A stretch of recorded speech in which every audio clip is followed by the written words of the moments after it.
Hammaga assalomu alaykum. Bu video darsligimizda uzun marketdagi yo'qolgan, brak bo'lgan tovarlarimizni aniqlab, o'sha tovarlarimiz uchun kompensatsiya pullarini to'latib olishni to'liq ko'rib chiqamiz. Albatta, endi siz ham kompensatsiya to'latish uchun hujjatlarni to'ldirib ko'rgan bo'lsangiz kerak menimcha. Hujjat to'ldirish juda ham muammoli. Qaysidir joyda xatoliklar bo'ladi. Biznes poddershkaga tashlaydigan bo'lsangiz, qaysidir joyini o'zgartir deydi.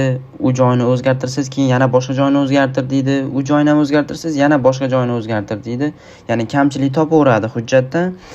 Kompensatsiya pullarni to'latib olishingiz uchun albatta ikkita hujjat to'ldirishingiz kerak bo'ladi. Baribir shunda ham bir narsa qilib hujjatni qabul qilib olgandan keyin ham baribir qaytadan xatolik topadi. Misol uchun 81 kun ichida sizga kompensatsiya pullarini tekshirib qayta beradigan bo'lsa, oradan ancha vaqt o'tib ketib qoladi. Keyin bir misol uchun sizga kompensatsiya pul tushmagandan keyin u narsani yana qaytadan tekshirish uchun so'rovni qaytadan tekshirish qilib biznes poddershkaga qayta tashlaydigan bo'lsangiz, o'sha qaysidir joyni yana o'zgartirish kerak yoki mana shu joyda xatolik bo'lgan ekan deydi.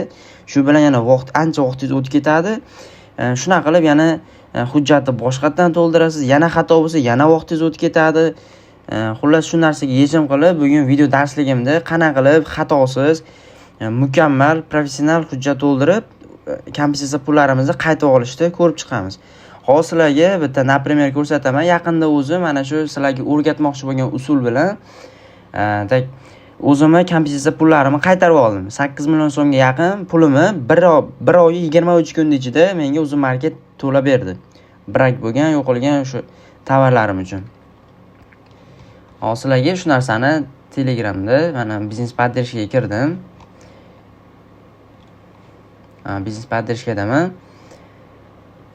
Uzun market business support botida mana bu yerda so'rov jo'natganman. Mana uzun market menga taqdim etilgan ma'lumotlaringiz uchun rahmat. So'rovingiz UMBC 104-42 raqami bilan rasmiylashtirildi.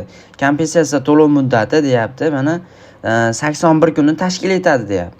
Ya'ni 81 kun ichida to'lab berishadi deyapti. Lekin menga mana bu so'rovni qabul qilib olgan 26-iyunda mana e'tibor qaratsangiz 26-iyunda hujjatlar topshirganman va so'rovni qabul qilib olgan. Endi shu narsani shuni kopировать qilamizda bu yerdan qidirib, bu narsani men qaytadan tashlaydigan bo'lsangiz, aytaylik, siz so'rov jo'natganingizdan keyin xuddi shu mana shu parolni va shu kodni yana qaytadan biznes poddershkaga tashlasangiz, yo jarayonda deydi, yokida xatolik bo'lsa, bu joyda xatolik bor ekan, shu sababdan bu narsa отказ bo'ldi deb sizga aniq narsasini aytadi. Yaqinda pul tushganligi uchun kompensatsiya esimga tushib qoldi-ki, sразу mana shu so'rovni kopировать qildimda, yana qaytadan botga tashladim. Qarang, e'tibor bersangiz 19-avgustda mana bu yerda xuddi shu narsani tashlayapman. Biznes poddershkaga tekshirib bergan deb. Va bu mana UMBC 104-42 to'landi deyapti. Ya'ni kompensatsiya puli to'landi deb menga xabarni jo'natyapti. Endi 19-avgustdan bo'ladigan bo'lsa, nechinchi sana edi? 26-iyun bo'lishi kerak edi. Mana 26-iyundan 19-avgustgacha. Bir oy 23 kun ichida menga kompensatsiya pullarini to'lab ber. Xo'p, endi biz brak tovarlarimizni aniqlab olishimiz kerak. Buning uchun nima qilamiz? Albatta o'zimiz do'konga kirib olishimiz kerak. Mana bu do'konni yopish kerak. Shu sababdan brak tovarlarini qaytarib olib, 0 qilib yopishim kerak. Burilib video qilib sizlarga ulashib boryapman. Bahonada video ham qilib olyapman shu narsani. Qarang, mana shu oynaga o'tasiz. Mana mahsulotlar bo'limida turishingiz kerak. Mana shu kartochkalaringiz polni ko'rinib turishi kerak. Keyin tepada qarang, mana holat, buyurtmani ko'paytirish, seller SQ kodi, futbol qoldiqlari, reyting, aylanish kuni saqlash deb har bitta bo'limda sizga natijalarda, o'sha hisobotlarni ko'rsatib beradi, to'g'rimi? Nechta sotilgan, mana misol uchun sotilgan dona deyapti. Umumiy nechta sotilgan bo'lsa, mana shu narsani sizga ko'rsatib beradi. Endi bu yerda o'ng tomonda e'tibor qarasangiz nastroyga tugmasi bor. Mana shu nastroyga tugmasini bosib, bu yerdan biz yaroqsiz degan bo'limni yoqib olishimiz kerak. Mana sizda balkim yoqilgan bo'ladigan bo'lsa, mana shu sotilgan mana shu bo'limlarni qaysidir misol sotilgan bo'limi, futbol qoldiqlari mana shu tepada yaroqsiz bo'limi ham ko'rinishi kerak sizda. Lekin menda mana ko'ringani yo'q. Shu sababdan mana nastroyga o'tamanda, bu yerda mana eng pastda ABC tahlili bitta tepasida yaroqsiz turibdi. Mana yaroqsizni shuni yoqaman. Bu yerda yonda va qo'llashda bosadigan bo'lsam, endi mana sotilgan donani oldida yaroqsiz dona ham bo'limi paydo bo'ldi. Ya'ni hisobotlar ko'rsatib beradi. E'tibor qaratgan bo'lsangiz, mana 1 dona turibdi, 14 dona, 1 dona, 1 dona, 7 dona. Bular har bittasi mana shu har bitta kartochkani ro'parasida yaroqsiz bo'limida 7 dona, 14 dona nechta dona turadigan bo'lsa ham, o'sha mahsulot kartochkangiz ichida mana shuncha brak mahsulotlar bor degan. Shunaqa qilib birinchi aniqlab olasiz. Bu birinchi qiladigan ishimiz. Endi keyingi qiladigan ishimiz, misol uchun mana shu tovarda yana 14 dona brak yaroqsiz mahsulot bor ekan. Endi biz aynan mana shu mahsulot kartochkasining ichida qaysi rangida, qaysi modelida, qaysi o'lchamida aynan yaroqsiz mahsulot borligini ko'rsak bo'ladi. Qarang, mana kartochkani ustiga bossangiz, sizda ham xuddi shuna oyna ochiladi. Pastroqga tushamiz-da, mana. Tushsangiz bu yerda mana Damas seriya 190 ming mana SQ jadvali bor mana. Mana bu jadval bor. Pastda qarang, mana shu narsani siz o'ngga tortishingiz kerak bo'ladi.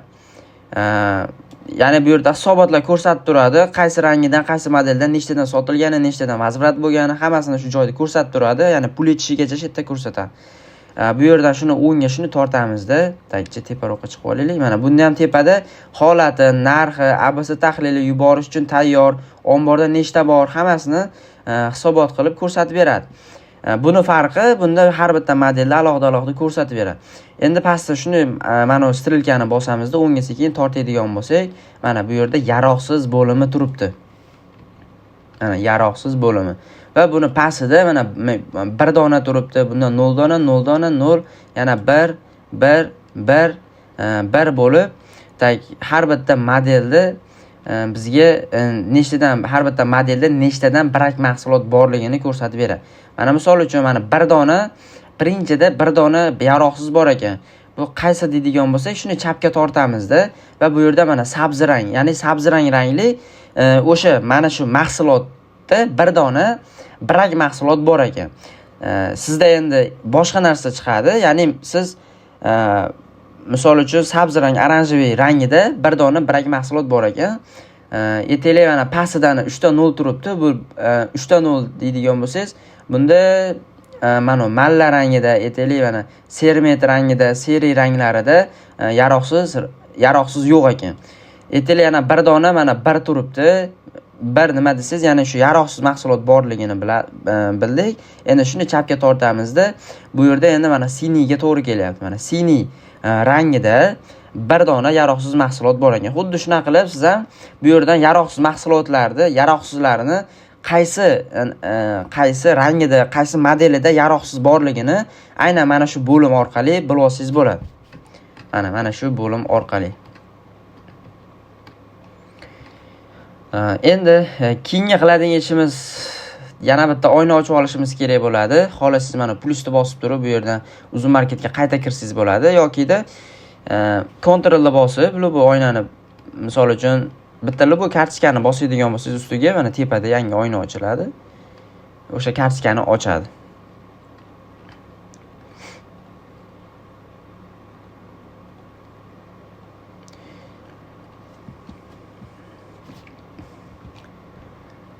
Xo'p, biz endi misol uchun 14 ta yaroqsiz mahsulot bor ekan bu tovarimizda. Qani endi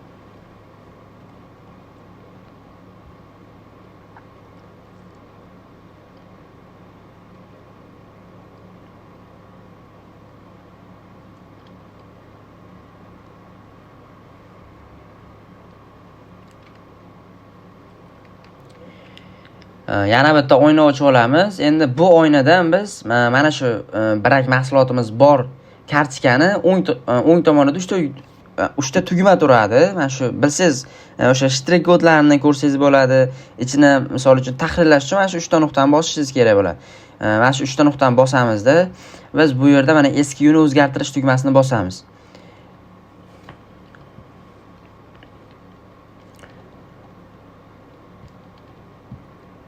Bosdik. Endi biz ikkita oyna ochib oldik. Endi biz hujjatlarni to'g'ri to'ldirishimiz kerak bo'ladi. Xo'p, ikkita oyna ochib oldik. Endi qarang, biz yana bitta oyna ochamizda bunda bizni hujjatimizni to'ldirib beruvchi veb-saytga o'tishimiz kerak bo'ladi. Qidiruvga yozamiz. Qarang, mana oddiy Google'da qidiruvga yozmaysiz, mana tepada silkalar kiritiladi-yu, misol uchun Google Chrome'da bu yerga aytaylik YouTube deydigan bo'lsangiz, mana tepasida urul degan joyida mana bo'limda youtube.com deb yozishingiz kerak bo'ladi. Aynan xuddi shunaqa qilib grow.ecom, mana grow.ecom.uz deb yozasizda, enterda bosasiz.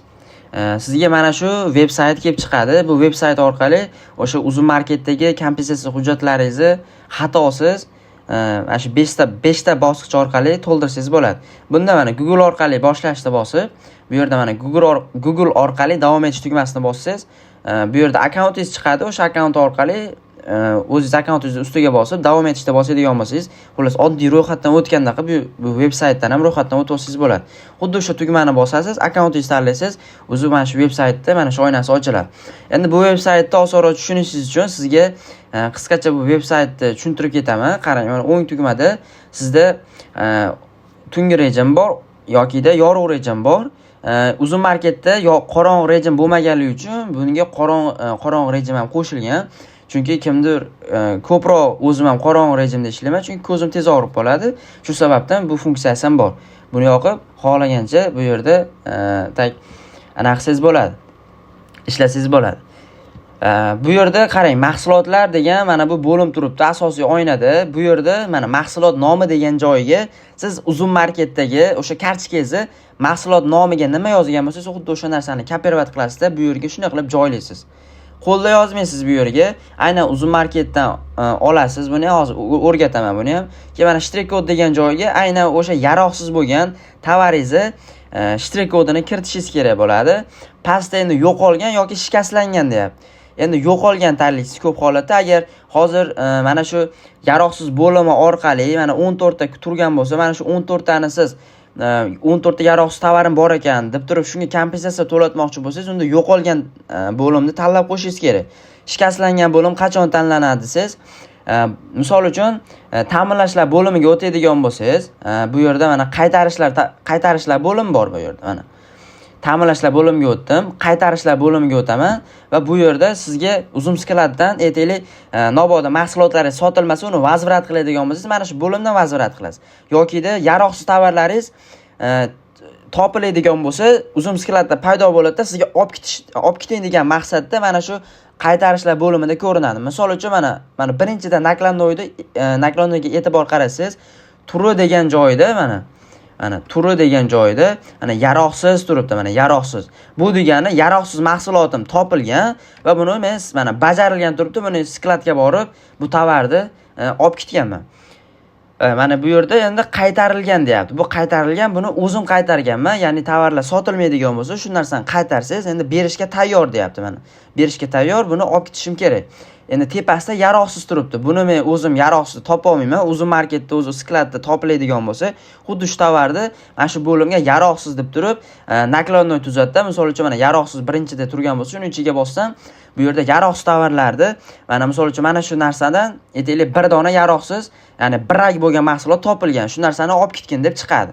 Endi bu narsa uchun kompensatsiya to'latmoqchi bo'lsangiz, aytaylik mana shu mahsulotni siz uzum omboriga toza holatda, qirilmagan, sog' holatda jo'natgansiz, lekin siz birak holatda, yaroqsiz holatda qo'lingizga tushyapti. Misol uchun xuddi mana shu mahsulotni uzum marketga bir oldin jo'natgansiz, savdo qilgansiz, ya'ni qirilgan joyisiz, ya'ni sog'lom holatda skladga jo'natgansiz, endi 2 oydan keyin sizga mana bu qaytarishlar bo'limida yaroqsizlar naklannoy paydo bo'lyapti. Mana shu birak mahsulotingni olib ketgan deb sizga UzMarket bildirishnoma beryapti. Endi bu holatda aynan bu uchun kompensatsiya to'latish uchun siz bu mahsulot yo'qolmagan, ya'ni siz qo'lingizda turibdi. Endi bunga kompensatsiya to'latishingiz uchun bu yerda xuddi mana shu mahsulotni UzMarketdagi narxini, shunday mana bu yerda mana shu narsasini UzMarketda ochib olib, aynan o'sha yerdan kopirovat qilib joylashingiz kerak bo'ladi. Bu yerga joylaysizda mahsulot nomiga, bu yerga endi mana shu aynan Brag mahsulotni shtrek kod degan joyga kiritasizda, endi bu yerda mana yo'qolgan yoki shikastlangan bo'limidan siz shikastlanganni tanlaysiz. Chunki mahsulot shikastlangan, lekin siz topgansiz o mahsulot. Ya'ni qo'lingizda turibdi. Aynan shunaqa holat bo'lsa, shikastlangan tanlab, bu yerda UzMarketdagi narxi, komissiyasi, donasini yozib turib, kompensatsiya to'lasiz bo'ladi. Lekin siz hali qo'lingizga olmagansiz Brag mahsulotlarni, lekin mana shu men o'rgatgandaqa mana yaroqsiz bo'limida 14 ta turibdi. Lekin bu 14 tani siz hali qo'lingizga olmagansiz, yaroqsiz holatini bilmaysiz. Lekin UzMarketda mana shu yaroqsiz bo'limida shu narsani statistika ko'rsatib beradi. Endi bunaqa bo'ladigan bo'lsa, bu veb-saytdan yo'qolganini tanlab olishingiz kerak bo'ladi. Hozir biz yo'qolganini tanlaymiz, chunki bu tovarni hali qabul qilmaganmiz, hali biz qo'limizga ushlab ko'rmaganmiz. Teng bo'yli ta'minlashlar bo'limida o'sha qaytarishlarda ham bu 14 ta tovar hali chiqmagan, ya'ni olib ketgan bu Brag tovarlaring demagan. Shu sababdan yo'qolib ketgan hisoblanadi bu tovar. Shuning uchun bunga kompensatsiya to'latamiz. Yo'qolganini tanladik. Endi mahsulotning uzumdagi narxi. Mahsulotning uzumdagi narxi bildingiz. UzMarketda oxirgi 1 oy ichida necha puldan o'sha mahsulotingiz UzMarketda sotilgan bo'lsa, xuddi o'sha narxni bu yerga kiritishingiz kerak. Misol uchun 299 mingdan oxirgi 1 oy ichida sotgan bo'lsangiz yoki-da oxirgi 1 oy ichida umuman savdo qilmagan bo'lsangiz, aytaylik bu mahsulot qishki sezonli mahsulot, lekin siz bu videoni endi ko'ryapsizda, yozda ko'rib turib, aynan qishdagi aynan o'sha mahsulotingizda Brag mahsulotlar bor ekan, o'sha kartochkangizda o'shanga kompensatsiya to'latmoqchi bo'lsangiz, unda siz oxirgi 1 oy ichida nechta pul sotganingizni bilmaysiz, chunki yoz ichida qishki mahsulotingizni sotmaysiz. Endi qishda nechta puldan sotgan bo'lsangiz, xuddi o'sha mahsulot aynan nechta puldan sotilgan bo'lsa, xuddi o'sha narxni bu yerga yozishingiz kerak bo'ladi. Mahsulotning uzumdagi narxi degan joyiga. Endi buni aniqlamoqchi bo'lsangiz, misol uchun mana mablag'lar bo'limidan pastda filtrda bosib turib, mana tepada KKOY, ya'ni kun, oy, yil. Mana shu bu yerdan siz aynan qishki, misol uchun 2025-yil avgust oyi bo'lsa, biz dekabr tanlashimiz kerak. Dekabr oyida, ya'ni o'sha mahsulotingizni sotgansiz. Dekabr tanlaymanda, misol bo'y sanani tanlayman va qaysidir sanadan qaysidir sanagacha, misol 12 dan 27 gacha ham tanlaymanda, qo'llashda bo'ladigan bo'lsam, aynan o'sha sanada sizning mahsulotlaringiz sotilgan o'sha istoriyasi, hisoboti chiqadi. Bu yerda mana miqdori deyapti, narxi deyapti. Ya'ni narxi nechta puldan sotilgan. Bu yerda misol uchun SKU deyapti. Mana SKU orqali siz tovaringizni nomini aniqlashing'iz bo'ladi. Misol LED deyapti mana. Demak LED. Aytaylik siz LED mahsulotingizni hozir yozda sotmaysiz, lekin qishda yangi yil uchun sotgan bo'lsangiz, endi bu LEDni nechta puldan sotgansiz desa, mana LEDni ro'parasida mana 97 ming turibdi mana narx bo'limini pastda 97 ming turibdi. Mana shu 97 ming so'mda siz ya'ni mana shu haqiqiy UzMarketda realniy sotilgan narxda bu yerga yozishingiz kerak bo'ladi. O'zidan to'qib aytaylik 100 ming qo'shimcha yozib yoki 200 ming 300 ming qo'shimcha yozib bu yerga fake, ya'ni soxta summani kiritadigan bo'lsangiz, UzMarket ham aniq emas. Albatta tekshiradi. Misol oxirgi 1 oyda nechta puldan sotgan bo'lsangiz, o'sha narx bo'yicha oladi yoki-da oxirgi 1 oy ichida sotmaydigan bo'lsangiz, oxirgi 90 kunlik yoki-da umumiy nechta puldan sotgan bo'lsangiz, o'sha narsani ko'rib chiqib, o'sha narxdan o'rtacha narxini oladi. Aytaylik siz 100 ming so'mdan 200 ming so'mgacha o'sha tovaringizni sotgan bo'lsangiz, o'rtacha narxi 150 ming so'mda olib, sizga kompensatsiya pulini to'lab beradi.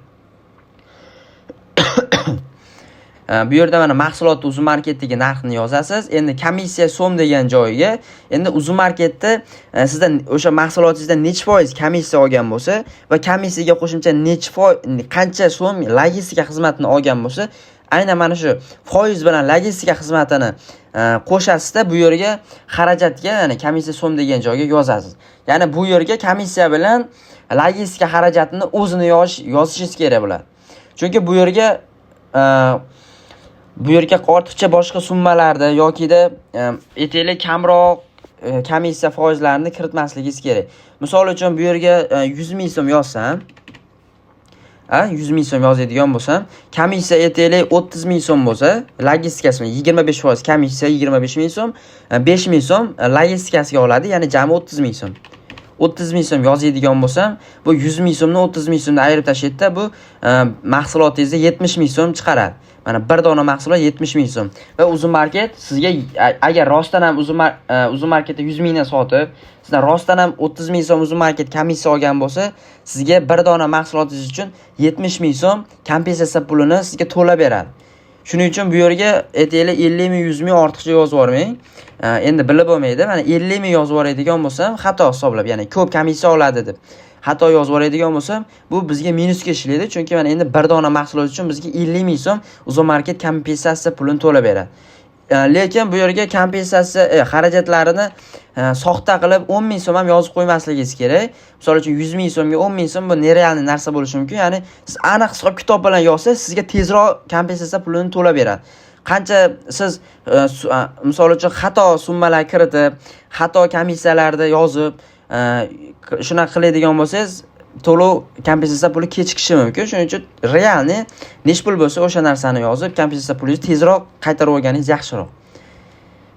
Endi bu yerga mana dona degan joyiga biz aytaylik yaroqsiz mahsulotingizdan o'sha modeli, misol uchun iPhone 14 Pro telefoni bo'lsa, iPhone 14 Pro ni 8256 taligida aynan oranjiy rangidan 3 dona yaroqsiz tovar bo'lgan bo'lsa, 3 dona yaroqsiz tovar turgan bo'lsa, misol mana mahsulot kartochkasiga kirsangiz, aynan shu joyda aytaylik iPhone 14 Pro Max da oranjiy rangini 8256 taligidan 3 ta brak bo'ladigan bo'lsa, aynan o'sha 8256 taligini shtrik kodini yozasizda bu yerga, mana shtrik kod bo'limiga.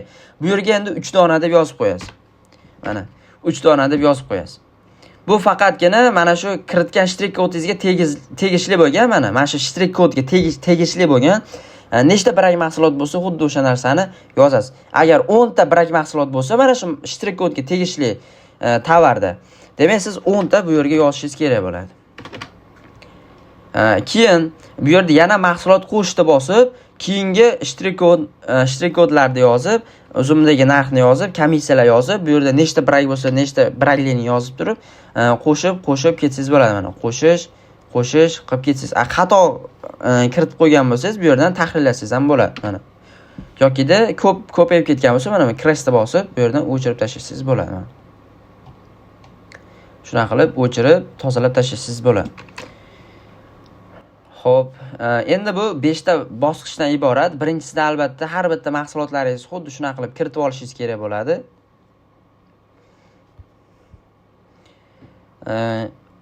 Ikkinchisida hozir birgalikda qolgan bo'limlardan ko'rib chiqamiz. Endi sizga birinchi bo'limda tushuntirdim. Qani qaysi joyga nima yozish kerak bu veb saytimizda. Endi biz ikkita oyna ochib oldik. Hozir ortiqcha oynalar olib tashlaymiz. Endi mana misol uchun mana shu 14 ta yaroqsiz tovarim bor. Mana yaroqsiz bo'limida 14 ta turibdi mana.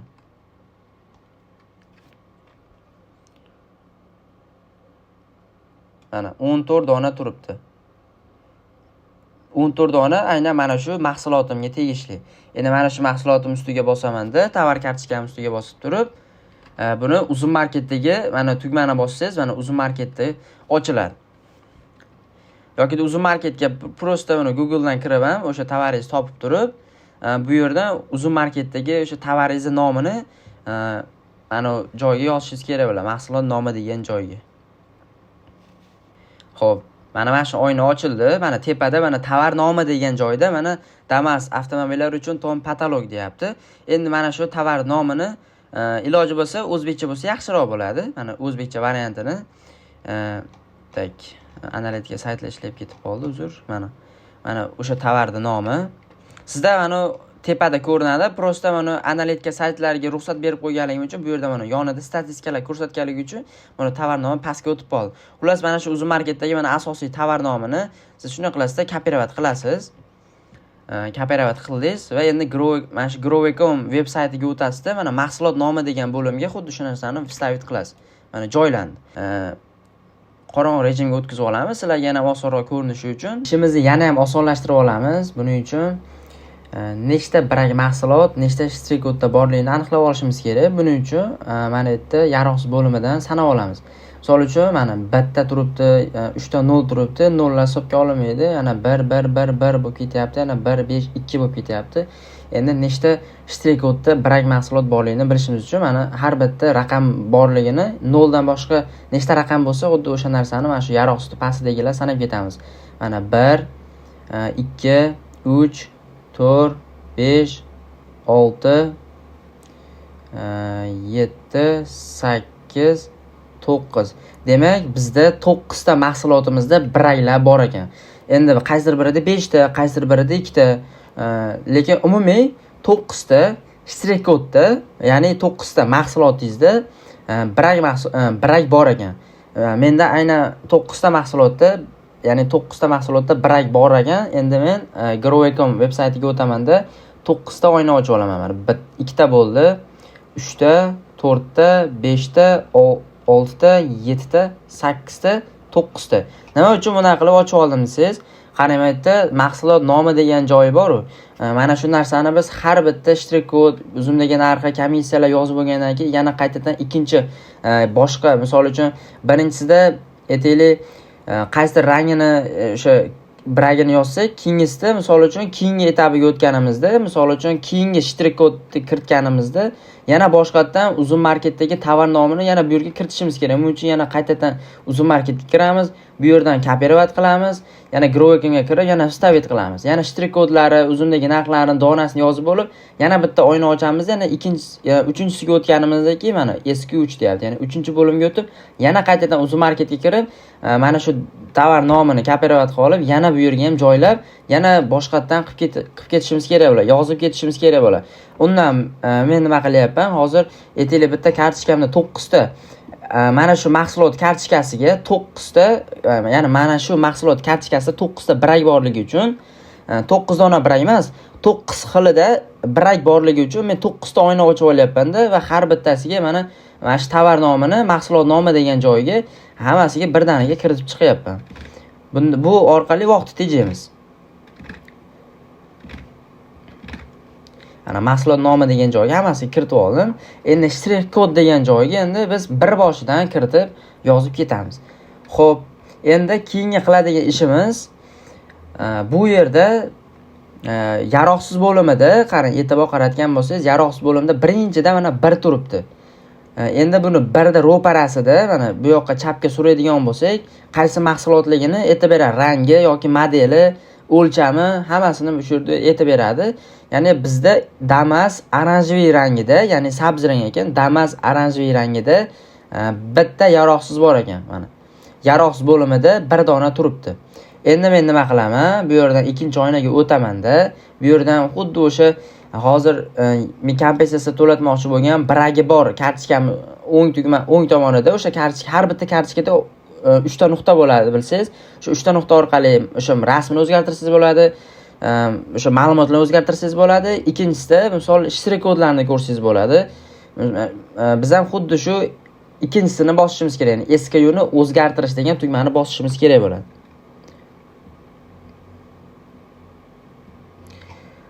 Mana shu oyna ochiladi. Deyarli hamma serlar bu oynani biladi, qana ochishdi.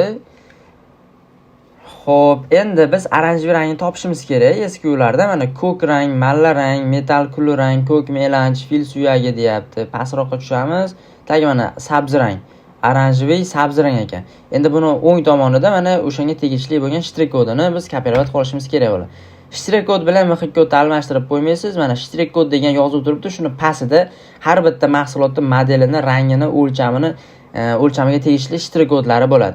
Va mana bu oranjiviy sabzi rang bo'lsa, men shuni ro'parasidagi mana shu 1000 bilan boshlangan 11000 bilan boshlangan shtrix kodni men kopirovat qilishim kerak bo'ladi. Ya'ni mana shtrix kod bo'limini pastida. Xo'p, endi nima qilaman? Grow.comga o'taman-da, bu yerga shtrix kod degan joyiga Ctrl bilan V ni bosib, o'sha shtrix kodni yozib olaman. Endi dona degan joyiga biz 1 dona yozamiz. Nima uchun desiz, bu yoqda e'tibor qaratgan bo'lsangiz, mana yaroqsiz bo'limida 1 dona turibdi. Bu 1 dona esa Damas oranjiviyga tegishli. Endi biz bu mahsulotni haqiqiy uzun marketdagi narxini kiritishimiz kerak. Agar siz oxirgi 30 kunlikda bu mahsulot orqali savdo qilgan bo'lsangiz, ya'ni oxirgi 30 kunlikda tovaringiz skladda bo'lib, mijozlar sotib olgan bo'lsa, o'sha uzun marketda nech pul narx qo'ygan bo'lsangiz, oxirgi 30 kunlikda nech puldan sotgan bo'lsangiz, xuddi o'sha narxini mana shu mahsulotning uzumdagi narxi degan joyiga yozishingiz kerak bo'ladi. Xo'p, agar balkim siz bu videoni ko'rib, aytaylik sizni qishki sezonli mahsulotlaringizdan birak tovarlar bo'ladigan bo'lsa, aynan o'shalar uchun hozir yoz oyida bo'lsa ham, umuman oldin savdo qilgansiz, lekin hozir savdo qilmaysiz, o'sha tovarlaringiz ham kompensatsiya pulini qaytarmoqchi bo'lsangiz, undan nima qilasiz? Siz oldingi o'sha istoriyaga o'tishingiz kerak bo'ladi. Savdolar tarixiga o'tib, aynan o'sha tovaringiz nech puldan sotilgan uzun marketda, o'sha narxni shu yerga yozishingiz kerak. Eslatib o'taman, bu yerga qanaqadir qo'shimcha pullar qo'shib yozish shart emas. Misol uchun 100 mingdan sotilgan bo'lsa, bu yerga 200 mingdan yozib, kompensatsiyada 10 millionlik tovarni 30 millionlik tovar bo'ldik, 30 million to'lab ber deb uzun marketga hujjat to'ldirib anaqa qilsangiz, birinchidan sizga vaqtida to'lab bermaydi. Ikkinchidan uzun market ham anoyi emas. Har bitta savdoingizni ko'rib, misol uchun aytaylik oxirgi 30 kunlikda savdo qilgan bo'lsangiz, oxirgi 30 kunlikda aytaylik 100 mingdan sotgan bo'lsangiz, 100 ming bilan 200 ming oralig'ida tovaringizni sotgan bo'lsangiz, uzun market o'rtacha narxini oladi. Ya'ni 150 ming so'm narxini hisob kitob qiladi. Misol uchun 150 hisob kitob qilib turib, o'sha 150 ming so'm atrofida sizga kompensatsiya pulini to'lab beradi. Misol uchun 100 ming so'm bilan shu oxirgi 1 oy ichida tovaringizni 100 ming bilan 120 ming oralig'ida sotgan bo'lsangiz, o'sha summangizni o'rtacha summasini hisob kitob qiladi-da, 120 mingdan 100 ming atrofida minimum 100 ming, maksimum 120 ming bo'lsa, o'shani o'rtacha narxini oladi-da, sizga o'sha o'rtacha narxidan kelib chiqib, kompensatsiya pulini to'lab beradi. Biz endi yana bitta oyna ochib olishimiz kerak bo'ladi. Ishimiz yana ham osonroq bo'lishi uchun. Xo'p, uzun marketga kiramiz, yana bitta oyna ochib olamiz. Bu orqali endi mahsulotlarimizni o'sha istoriyalarni ko'rsak bo'ladi. Sotilgan, nech puldan sotilgan, qancha rasxod bo'lgan o'shalar ko'rsak bo'ladi. Misol uchun hozir Damas'da oranjiy rangini men ya'ni mahsulotning uzumdagi narxi deyapti. Ya'ni men uzun marketda o'sha Damas'da oranjiy rangidan misol Damas patolog bo'lsa, o'sha mahsulot, o'shani aynan oranjiy rangi uzun marketda nech pul sotilgan, aynan o'sha narxini yozishim kerak. Buni agar biladigan bo'lsangiz, bu yerga yozsangiz bo'ladi. Agar bilmaydigan bo'lsangiz, ana shu yana bitta oyna ochib olasizda, bu yerda mana mablag'lar bo'limida pastda sizga savdolarni ko'rsatib beradi. Qaysi mahsulot nechtadan sotilgan, mana misol uchun Damas'da mana u golden rangi misol uchun sotilgan ekan. Uni o'ng tomonida mana nech puldan sotilgani, narxi degan bo'limida 229.900 so'mdan sotilgan ekan. Logistika xarajatlari, komissiya hammasini bu yerda ko'rsatib beradi chiqimlarigacha. Endi biz nima qilamiz? Aynan Damas'da oranjiy rangini topishimiz kerak bo'ladi. Mana Damas oranjiy rangi. Endi buni o'ng tomonida bir dona sotilgan va 239 mingdan sotilgan ekan. Mana Damas oranjiy va 239 ming so'mdan mana narxi bo'limida mana 239 ming so'mdan sotilgan ekan. Endi xo'p, biz nima qilamiz? Growakomga o'tamizda 239 ming so'm yozamiz. Mana 239 ming yozdim. Komissiya so'm degan bo'limga endi nima kiritamiz desiz, uzun marketda sizning mahsulotingizdan necha foiz komissiya olgan bo'lsa va necha pul logistikaga pul olib qolgan bo'lsa, aynan mana shu ikkala xarajatni bir-biriga qo'shib, komissiya so'm degan bo'limga yozishingiz kerak bo'ladi. Bunga iloji boricha aniqlik bilan kiritsangiz yaxshiroq bo'ladi, chunki mabodo ko'proq kiritadigan bo'lsangiz, bu sizga minusga ishlaydi. Nima uchun desiz? Mana misol uchun uzumdagi narxi 239 ming bo'lsa, bu yoqda mana komissiya deyapti 59750 so'm ekan. Mana yaqinroq qilib ko'rsataman. Mana komissiya deyapti 59750 so'm ekan. Logistika to'lovi 8750 so'm ekan. 68500 so'm chiqim bor ekan. Ya'ni komissiya bilan logistika to'lovini qo'shyapman o'sha mahsulotni. Bir dona mahsulotni o'sha qo'shasiz. Misol uchun balkim bundan keyin aytaylik mana shu ishtirok kodga tegishli, aytaylik Damas oranjiy rangi bo'lsa, Damasda aytaylik qora rangida 5 ta brak bo'lsa, mana dona degan joyga biz 5 ta yozamizda. 5 ta yozamiz. Lekin bu yerga 5 ta yozganingiz bilan ham mahsulotning uzumdagi narxi degan joyga siz faqatgina uzum marketdagi bir dona mahsulotingiz necha puldan sotilgan bo'lsa, xuddi o'sha narxda mana shu joyga yozishingiz kerak. Siz hech qanaqasiga aytaylik 5 ta brak bo'ladigan bo'lsa, uzumdagi narxi 239 ming bo'ladigan bo'lsa, 239 mingni 5 taga ko'paytirib, ya'ni 5 tani pulini bu yerga yozmasligingiz kerak. Mahsulotning uzumdagi narxi degan bo'limga. Komissiya so'mi ham xuddi shunaqa bo'ladi. Faqatgina bir dona mahsulotdan nech pul komissiya, nech pul logistika olgan bo'lsa, xuddi o'sha summani, o'sha xarajatni kiritishingiz kerak bo'ladi. Mana 68500 so'm bizdan logistika va komissiyaga uzum market olib qolar ekan. Men bu yerga yozdim va pastda mana bir dona ko'rsatyapti. Bir dona uchun deyapti. Men 5 dona o'chiraman, bir dona qilaman. Chunki bir dona brak borligi uchun hozir 5 talik ham bor, unga ham o'tamiz. Mana bir dona deyap, bir dona uchun 170.500 so'm bizga anaqa pul to'lab beradi. Agar siz bu yerga xato hisoblab turib bir 100 ming qo'yib qo'yadigan bo'lsangiz, bir dona mahsulot uchun 139 ming so'm kompensatsiya pulini to'lab beradi. Agar bu yerda 5 dona bo'lsa, sizga mana bir donasi uchun 139 ming so'mdan to'g'ri kelyapti va jami 695 ming so'm sizga mana shu 5 dona mahsulotingiz uchun kompensatsiya pulini to'lab beradi. Shuning uchun komissiya so'm degan bo'limga aniq xarajatlarni yozishingiz kerak bo'ladi. Eslatib o'taman, bundan qanchadir 100 ming bo'lishi mumkin, 200 ming bo'lishi mumkin, qanchadir summa raznica qilishi mumkin. Lekin siz mana bu mahsulotning uzumdagi narxi degan joyga shu butun davr davomida eng qimmat sotilgan narxni ham yozib qo'ymasligingiz kerak. Uzum market baribir boshdan oxirigacha nech pullik savdo bo'lgan bo'lsa, nech puldan sotgan bo'lsangiz, o'sha tarixini ko'radi-da, aksiyaga nech puldan qo'shgansiz. O'shalar ko'rib, o'rtacha narx bo'yicha hisob-kitob qiladi-da, aynan o'shandan komissiya bilan so'm logistikani ayirib tashlab, sizga o'sha kompensatsiya pulini to'lab beradi. Endi biz yozdik. Damas oranjiy rangini shtrek kodini yozdik.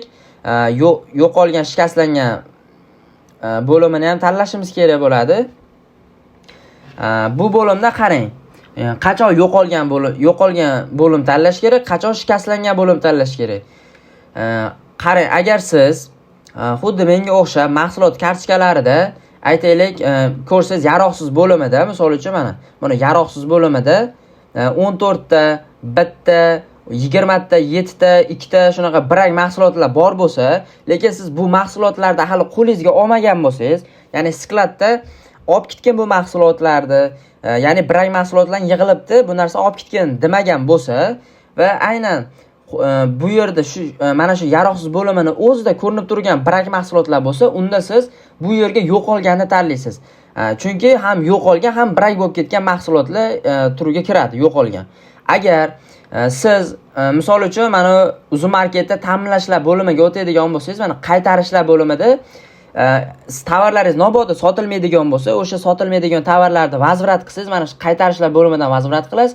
Keyin nobodda olib ketishga tayyor bo'lsa, mana berishga tayyor deb turib, bu yerda mana qaytarilgan deb yozib qo'yadi mana naklannoyga. Bunda siz o'zingiz qo'lingiz bilan bu mahsulotni qaytargansiz, ya'ni sotib yurmaganligi uchun endi buni olib ketishingiz kerak. Endi buni tepasida e'tibor qaratgan bo'lsangiz, mana yaroqsiz, mana polni yaroqsiz naklannoylar. Bular nima desiz? Mahsulot yaroqsiz brak bo'lgan va brak holatida topilgan. Bu topilganligi uchun biz, ya'ni bu mahsulot, brak mahsulot siz do'koningizga tegishli bo'lganligi uchun ular bitta qilib yig'ib qo'yganda, mana shu mahsulotni olib ketgan, bu mahsuloting topildi brak holatda deb sizga mana shunaqa yaroqsiz naklannoylarni qaytarish bo'limida tuzib qo'yadi va berishga tayyor deb turgan bo'lsa, demak siz bu mahsulotni mana ichiga kiradigan bo'lsangiz, bu mahsulotni borib olib ketishingiz kerak bo'ladi. Mana shu mahsulotdan deyapti bir dona bor. Yaroqsiz deyapti. Men yaroqsiz bo'yicha qaytarish deyapti. Bir dona. Xo'p, endi agar siz mahsulotni soppa-sog' holatda uzum skladiga topshirgan bo'lsangiz va ana undan keyin mana shu aytaylik, mana shu mahsulotni men 3 oy oldin soppa-sog' uzum skladiga jo'natgan bo'lsam, lekin oradan 3 oymi, 4 oy o'tgandan keyin menga yaroqsiz bo'yicha qaytarish deb, ya'ni bu brak mahsulotingni olib ketgan, skladda topildi deb sizga mana shu naklanma paydo bo'lib berishga tayyor degan yozuv chiqsa, ya'ni olib ketgan degan bo'lsa, unda siz kompensatsiya to'latsangiz bo'ladi. Faqatgina unda ham xuddi shunaqa kompensatsiya to'ldirasiz. Misol uchun mana shu tovarda shtrek kodini mana bu joyga shtrek kod bo'limiga yozasiz. bu mahsulotni uzun marketdagi tovar mana shu nomini uzun marketga ochib uzun marketda ana shu tovar nomini shuni kopirovat qilib bu yerga yozasizda va endi yo'qolganini tanlamaysiz, shikastlanganini tanlaysiz. Chunki bu mahsulot sizning qo'lingizda turibdi, ya'ni bu mahsulotni qabul qilib oldingiz, lekin siz sog' holatda jo'natib, brak holatda qaytarib olyapsiz. Bu holatda kompensatsiya to'lash uchun shikastlanganini tanlaysiz. Mahsulotni yozdik, uzundagi narxni yozdik, komissiya logistikasini yozdik. Endi nechta brak bor? Bir dona brak bor. Aynan mana shu ishtirokga tegishli bir dona brak mahsulot bor ekan. Endi keyingisiga o'tamiz. Eskini o'zgartirish bo'limiga o'tib olamiz bundan. Bu bo'lim orqali keyingi braklarni ko'rib chiqamiz. Endi yaroqsiz bo'limiga o'taman. Birinchidagi bitta brakni kiritdim, ishtiroklarning hammasini kiritdim. Endi buni chiqarib yuboraman. Endi pastda 3 ta 0 0 0 turibdi. Demak, bularda ya'ni misol uchun mana 0 turganda ro'parasida mana chap tomonda misol Damas'da etili riji rangida, mana malla rangida, mana shu rangida brak mahsulot yo'q ekan. Mana yaroqsiz bo'limiga o'tamiz va 0 0 0 turibdi va yana pastda yana bir dona turibdi mana. Mana bir dona turibdi. Endi buni chapiga shuni ko'radigan bo'lsak, buni chap tomonida qaysinga tegishli ekan? Damas siniy rangiga tegishli. Ya'ni Damas'da siniy rangida, ya'ni Damas pataloydi, ya'ni o'sha mahsulotda siniy, ya'ni ko'k rangida bir dona brak mahsulot bor ekan. Endi biz nima qilamiz? Bu mahsulotni shtrix kodini bu yerdan topib, grovekamga yozamiz. Mana birinchida turibdi mana ko'k siniy. Ko'k siniyni ro'parasida mana shtrix kodini shuni kopirovat qilaman. Mana shtrix kod bo'limining pastida turadi. Umumiy hamma tovarning shtrix kodlari ko'k siniy va shtrix kodni kopirovat qildim. Va endi grovekamga o'tamanda, endi mana birinchidagi mana SKU1 deyapti. SKU1dagi mana bo'ldi. Bu etap o'tdi birinchisi. Ya'ni tovar mahsulot nomini kiritdim, shtrix kodni yozdim, brak xarajati yo'qolganligi yoki shikastlangan bittasini tanladim, mahsulot uzundagi narxini tanladim. Endi o'sha Damas'da oranjiy rangi uchun ma'lumotlarni kiritdim. Endi biz ikkinchi bo'limga o'tamiz. Mana ikkinchisi bu SKU2.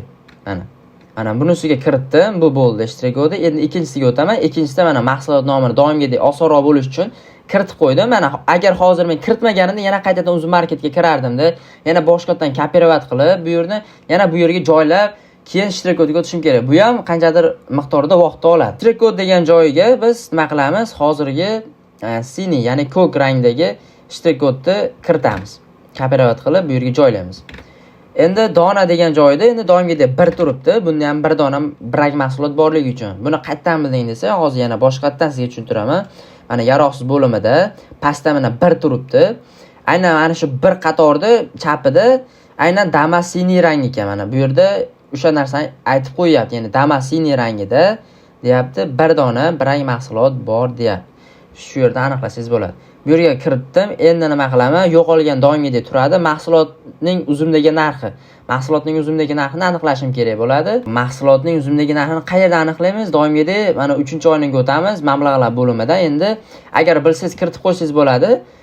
Misol 10 ming, 20 ming raznica bo'lsa ham misol uchun iPhone 14 Pro Max'da oranjiy rangi 15 million sotilsa, oq rangi 15 million 100 sotiladigan bo'lsa, siz 50 kelaymi, shu aniq summasini bilmaysizmi? Hatto 100 ming so'm raznica qilyaptimi? Shunda ham siz mana bo'lim orqali oxirgi nech puldan sotgansiz? Oxirgi o'sha iPhone 14 Pro Max'da oranjiy rangini nech puldan sotgansiz? Oq rangini nech puldan sotgansiz? Mana shuni ko'rib, aynan o'sha narxni bu yerga yozsangiz yaxshiroq bo'ladi. Kompensatsiya pulingizni tezroq to'lab beradi.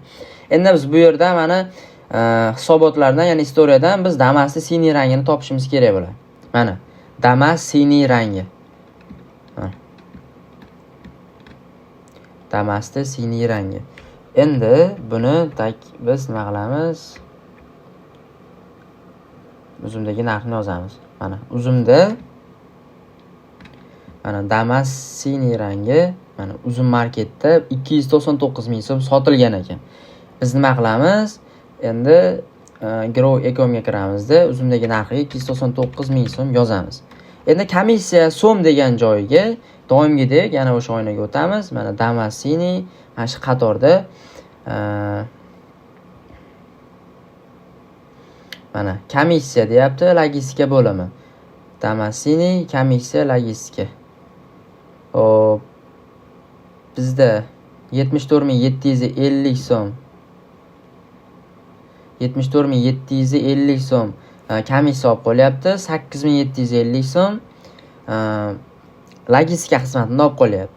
Endi qo'shadigan bo'lsak 82000, 83500 so'm bo'lyapti. Ya'ni jami bizning xarajatimiz, ya'ni komissiya bilan logistikani qo'shsak 83500 so'm xarajat bo'lyapti ekan. Endi komissiya so'm degan joyiga 83500 so'm yozaman. Yozdik. Endi bu ham bir dona bo'lganligi uchun bu ma'lumot ham kiritildi. Endi Damasini bo'yicha ma'lumotlar hammasi to'g'ri kiritildi. Endi biz 3-bo'limga o'tamiz, ya'ni keyingi etapga, ya'ni keyingi brak mahsulotni kiritish uchun pastga o'tamiz. Yaxshilab e'tibor qarating, bu yerda mana to'rtburchak bo'lsa, mana pastda joy ajratib qo'yilgan. Bu degani mana bo'lim alohida, bu bo'lim alohida. Pastdagi bu bo'lim alohida. Bular ajratib olish uchun mana SKU 1 deyapti, SKU 2, SKU 3 shu orqali ajratib olsangiz bo'ladi. Sizga ozgina qiyinchilikdaqa tuyulishi mumkin, mana shunarsizroqdaqa tuyulishi mumkin boshlanishda. Buni ajratib olish uchun mana birinchi brak mahsuloti ma'lumotlari kiritildi. Endi ikkinchi ma'lumotni brak mahsulotlari kiritildi. Endi mana uchinchi brak mahsuloti ma'lumotlari kiritish uchun mana uchinchi bo'limda mana strik kod degan joyiga biz uchinchi tovarimizni, brak tovarimizni ma'lumotlarni kiritamiz. Doimga deb bu yoqqa o'tamiz. Endi mana bir dona bu ham bo'ldi, Damasini. Endi uni pastida ham yana bir dona bor ekan. Bu bir dona ro'parasida endi qaysi mahsulot ekan? Damas Sinmel. Pastda mana orqali ham bu yoqqa sursangiz bo'ladi. Osonroq. Tak mana 1 bo'ladigan bo'lsa, buni ro'parasida mana Damas Sinmel, ya'ni ko'k melanj rangida ham bir dona brak mahsulot bor ekan. Endi nima qilaman? Endi bu oynaga o'taman-da, aynan o'sha ko'k melanj mana Sinmel. Mana shuni strik kodini men kopировать qilaman. Mana ko'k melanj Sinmel. Kopировать qildim. Grovekomga o'taman. Endi strik kod degan joyiga mana strik kod degan joyiga xuddi shu narsani stavit qilaman, ya'ni joylayman, yozaman. Endi yo'qolgan turadi. Buni tushuntirdim. Qachon shikastlangan bo'lishi kerak, qachon yo'qolgan bo'lishi kerak. Xo'p, mahsulotning uzumdagi narxi degan joyga endi biz nima qilamiz? Mablag'lar bo'limida mana shu istoriyalar ko'rishimiz kerak bo'ladi. Sinmel topishimiz kerak. Mana Damas Sinmel bu yoqda mana tovarda qabul qilib olgan ekan mijoz. Ana galishga turibdi bu yerda, e'tibor qaratgan bo'lsangiz, mishkaga e'tibor qaratsangiz yana ham tushunishingiz osonroq bo'ladi. Va bu yerda mana ustiga bossangiz ham bo'ladi. Mana Damas Sinmel deyapti. Mana pastda narxi so'm degan joyda 289,000 so'm, mana 289,000 so'm yozilgan, ya'ni sotilgan uzumalik. Endi nima qilaman? Mahsulotning uzumdagi narxiga 289,000 yozaman. Endi komissiya so'm degan joyga xo'p o'sha mahsulotni komissiyasi bilan logistikasini ayirib tashlab, ikkalasini qo'shib yozaman. Mana Damasinining ro'parasida yana komissiya bo'limida mana komissiya bo'limi, mana logistika bo'limi, logistika to'lovi. Bu mana shu bo'limlarda ikkalasida xarajatlar ko'rsatib beradi.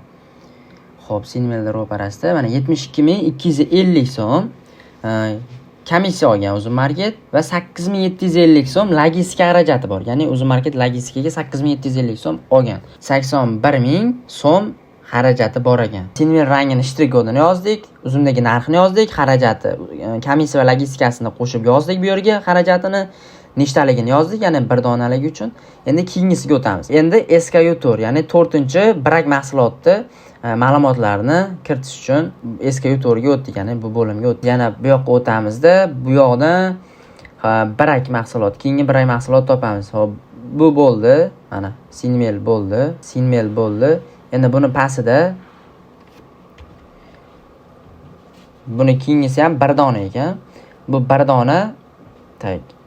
Buni shuni mishkani chap tomonini shunday birda o'ng tomoniga shuni mishkani xuddi holatda olib borib turib, mishkani chap tomonini shuni bosasizda, chapga shunday suradigan bo'lsangiz, mana shuni bu yoqqa olib o'tib beradi va qaysi mahsulotligini aniqlab olsangiz bo'ladi. Mana Damas Slim Cost degan, ya'ni fil suyagi degan rang tanlangan ekan. Aynan Damasda mana shu rangida bitta brak mahsulot bor ekan. Endi nima qilaman? Men keyingi bo'limga o'tib, aynan shuni QR strik kodini joylashim kerak veb-saytga. Mana fil suyagi va Slim Cost. Mana e'tibor qaratgan bo'lsangiz, mana Slim Cost turibdi, fil suyagi. Endi buni oldida mana strik kod turibdi. Strik kodni men kopировать qilaman-da, Grovekom veb-saytiga o'taman va bu yerda strik kod degan joyga Ctrl bilan V ni bosib, o'sha strik hozirgi kopировать qilgan strik kodimni yozaman. Endi bu yerda mahsulotning uzumdagi narxi degan joyiga Endi biz nima qilamiz? 3-oynaga o'tamiz. Tepada mablag'lar bo'limidan aynan Selling Cost sotilganini topamiz. Narxini bilsangiz yozib ketsangiz bo'ladi bemalol. Menga o'xshab bunaqa qilib oqtarib yurishingiz shart emas. Necha puldan sotilganligini. Yoki hozir savdo qilib turgan bo'lsangiz ham, misol uchun shuni kirasida oxiriga necha puldan sotgansiz? Misol uzumdagi mana, misol uchun uzumga kirdingiz. Mana misol uchun 229 ming so'm turgan bo'lsa, mana ko'k. Shu narxni kirib ketsangiz ham bo'ladi. Endi bu yoqda ko'p mahsulot tugab ketgan. Mana hammasi tugagan. Shuning uchun aniq summani ko'rsatmaydi. Shuning uchun men ozgina bu yoqda qidirib yozyapman. Damas Selling Cost mana. Ustiga yozadigan bo'lsak, Damas Selling Cost va bu 629 ming so'mdan sotilgan ekan. Damas Selling Cost 629 mingdan sotilgan bo'lsa, biz nima qilamiz? Bu yerga mana 629 ming so'm yozamiz. Endi komissiya va xarajatlarini doimgidek o'sha narsani qaytaramiz. Mana Damas Selling Cost turibdi. Mana Damas Selling Cost. Biz nima qilamiz? Mana shu ro'parasida mana komissiya degan bo'limda mana 157.250 so'm xarajat bo'lgan. Logistikaga 20 ming so'm olib qo'ygan. 177.250 so'm, 177.250 so'm yozamiz xarajatga va bundan ham donaga 1 turadi. Nima uchun? Chunki 1 dona tovar yo'qolgan. Buni bu yoqda ko'rsatib qo'ygan.